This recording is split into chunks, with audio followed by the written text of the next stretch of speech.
Raja Habasyah masuk Islam. Ketika kaum Quraisy mengetahui kaum muslimin hijrah ke Habasyah, mereka mengutus 2 orang laki-laki, dengan membawa banyak hadiah agar Raja Habasyah mengembalikan orang Islam yang hijrah tadi.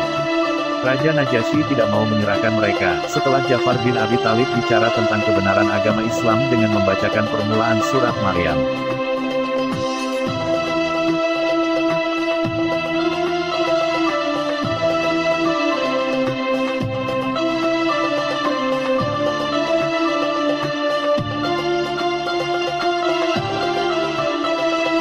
Kedua orang suruhan tadi tidak berhasil membawa mereka pulang. Kemudian pada waktu itu, tahun ke-7 kenabian, Najasyi, para pendeta, dan pemimpin-pemimpin masuk Islam.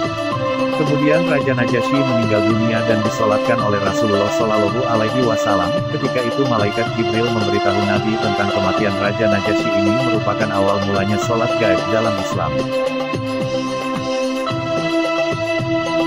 Catatan, mereka adalah Amr bin Ish dan Amarah bin Walid. Mereka berkata pada Raja Najasyi, "Wahai Raja, beberapa anak-anak bodoh dari golonganku telah masuk ke negeri ini. Mereka meninggalkan agama nenek moyang mereka. Mereka adakan agama baru yang kami dan engkau tidak mengetahuinya. Kami diutus kepadamu, bersama mereka itu ada orang-orang yang mulia dari kaum mereka, di antara bapak dan paman mereka dan keluarga mereka, supaya engkau kembalikan orang yang berhijrah ini kepada mereka." Raja Najasyi berkata, "Aku tidak akan menyerahkan mereka sebelum kupanggil dan kutanya mereka."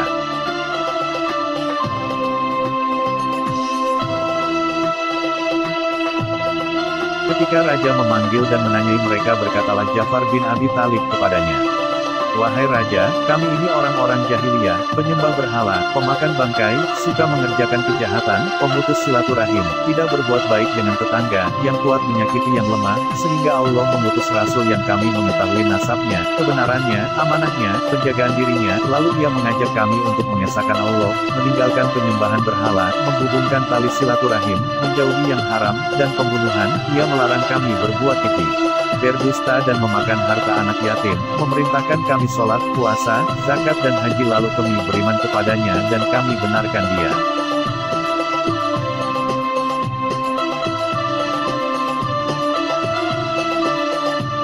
Ringkasan, kaum Quraisy mengirim 2 orang ke Raja Najasyi, supaya Raja mengusir kaum muslimin dari negaranya, tapi beliau tidak menghendaki demikian, malah ia dan pengikutnya masuk Islam, dan di saat itulah Rasulullah Shallallahu Alaihi Wasallam menyolatkan beliau secara gaib atau sholat gaib.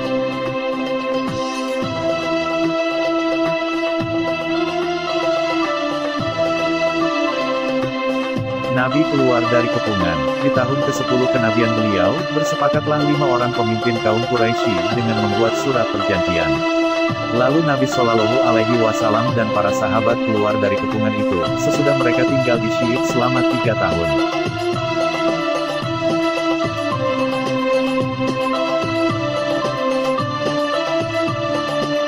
Tidak sedikit pun makanan yang sampai pada mereka kecuali dengan jalan sembunyi-sembunyi, sehingga mereka terpaksa makan dedaunan dari pohon. Nabi Shallallahu Alaihi Wasallam yang mengabarkan bahwa surat perjanjian itu telah dimakan anai-anai. Ketika kaum Quraisy menurunkannya untuk disobek, mereka mendapati apa yang dikabarkan Nabi benar adanya.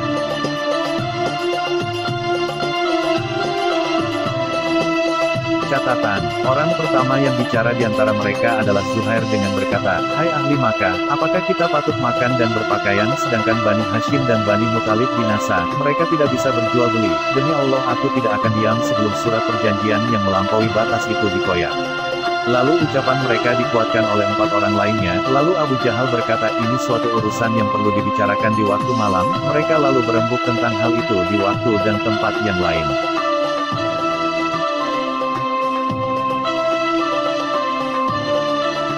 Ringkasan, di tahun ke-10 kenabian dikoyaklah surat perjanjian itu dan keluarlah Nabi Shallallahu Alaihi Wasallam dari pemboikotan itu yang sudah berlangsung selama 3 tahun.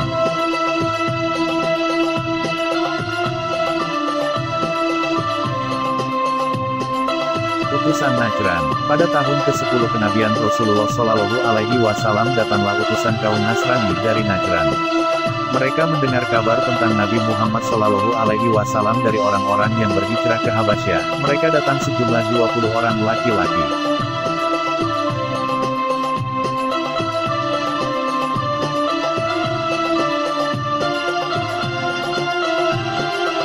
Rasulullah Shallallahu Alaihi Wasallam membacakan Al-Quran kepada mereka lalu mereka semua beriman. Abu Jahal mengancam mereka masuk Islam namun mereka berkata padanya, bagi kamu apa yang kamu pilih dan bagi kami apa yang kami pilih.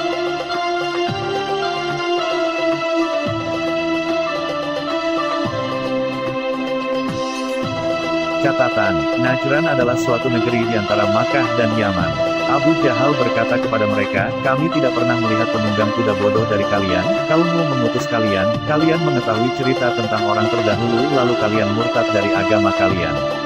Maka kaum Najran berkata, semoga engkau mendapat keselamatan, kami tidak menganggapmu bodoh, bagimulah apa yang kamu pilih dan bagikulah apa yang aku pilih. Kemudian Allah menurunkan ayat sehubungan dengan hal ini. Lakum dinikum waliyadin.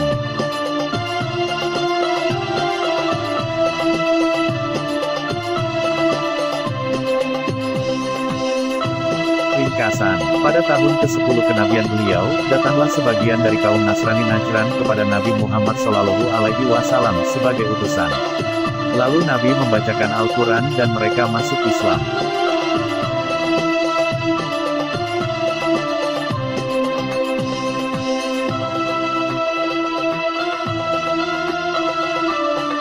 Wafatnya Siti Khadijah, pernikahan dengan Saudah dan Aisyah radhiyallahu anha. Pada tahun ke-10 kenabian beliau, Siti Khadijah meninggal dunia. Rasulullah Shallallahu Alaihi Wasallam begitu berduka atas wafatnya istri beliau, karena Siti Khadijah sangat mencintai Nabi dan yang paling membela Nabi Shallallahu Alaihi Wasallam dari gangguan orang-orang jahiliyah. Sesudah wafatnya Siti Khadijah radhiyallahu anha, Nabi Muhammad menikah dengan Saudah yang ditinggal wafat oleh suaminya. Ia adalah perempuan yang sudah masuk Islam terdahulu dan menyalahi kaum kerabatnya yang memusuhi Islam.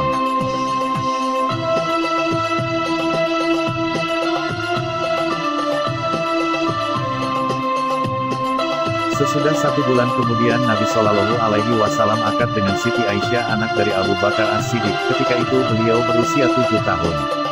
Tidak pernah Nabi Shallallahu Alaihi Wasallam menikah dengan yang masih perawan kecuali dengan Siti Aisyah radhiyallahu anha, dan beliau Shallallahu Alaihi Wasallam bercampur dengannya ketika di Madinah.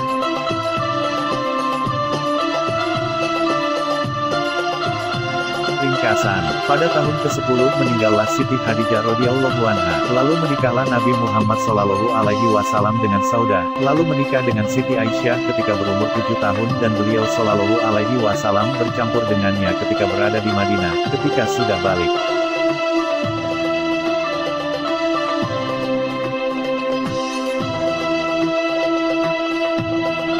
Paman Nabi Shallallahu Alaihi Wasallam wafat. Sesudah Siti Khadijah wafat, sebulan kemudian paman beliau Abu Talib wafat. Rasulullah Shallallahu Alaihi Wasallam sangat berduka akan hal ini. Tahun itu dinamakan tahun duka cita, karena di tahun yang bersamaan meninggal istri dan paman beliau Shallallahu Alaihi Wasallam. Paman beliau percaya pada kebenaran yang dibawa Rasulullah Shallallahu Alaihi Wasallam, hanya beliau tidak pernah mengakuinya secara lisan sampai akhir hayat beliau, karena takut celaan kaum Quraisy.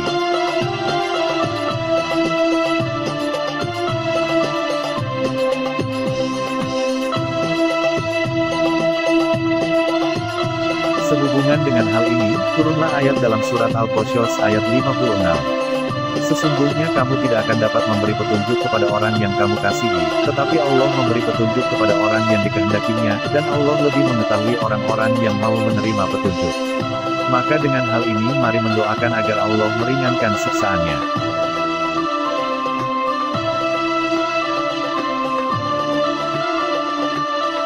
Ringkasan, dalam tahun itu wafatlah paman beliau Abu Talib yang merupakan pembela Nabi Shallallahu Alaihi Wasallam yang paling kokoh dalam membela, tetapi ia tidak mengikrarkan Islam karena takut celaan kaumnya.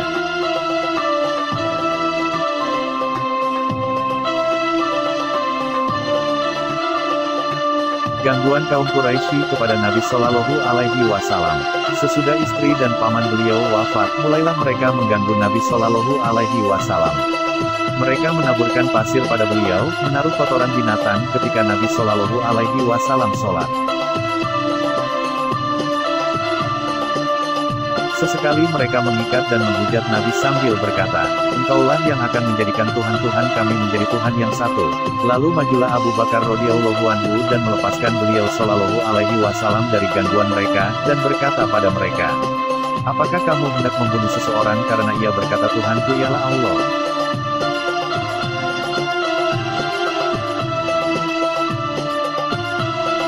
Ringkasan, mengenai gangguan kaum Quraisy yang semakin menjadi, ketika istri dan paman beliau wafat, mereka bahkan bermaksud membunuh Nabi Muhammad Shallallahu Alaihi Wasallam.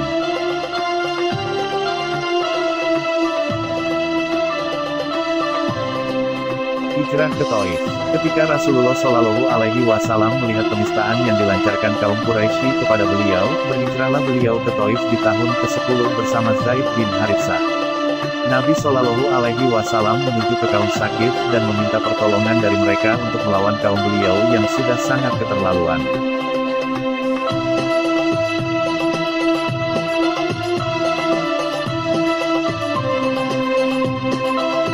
Permintaan beliau ini ditolak mentah-mentah bahkan kasar oleh mereka, malah mereka menyuruh orang-orang durjana dari kaumnya untuk memaki Nabi Shallallahu Alaihi Wasallam. Mereka melempari Nabi dengan batu, sehingga mengalirlah darah beliau dari urat kakinya. Zaid bin Haritsah radhiyallahu anhu yang menghalangi dan melindungi beliau dari lemparan batu-batu tersebut, sehingga ada beberapa batu yang mengenainya. Ketika tidak menemui hasil yang diinginkan, maka Nabi radhiyallahu anhu kembali ke Makkah, setelah kurang lebih sebulan tinggal di Taif.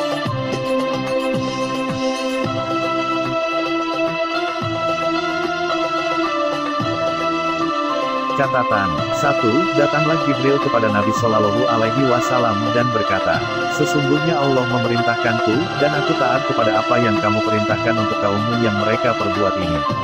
Lalu Nabi Shallallahu Alaihi Wasallam bersabda, wahai Tuhanku, pimpinlah kaumku karena sesungguhnya mereka tidak mengetahui. Lalu Jibril berkata, benarlah mereka menamakanmu pengasih dan penyayang.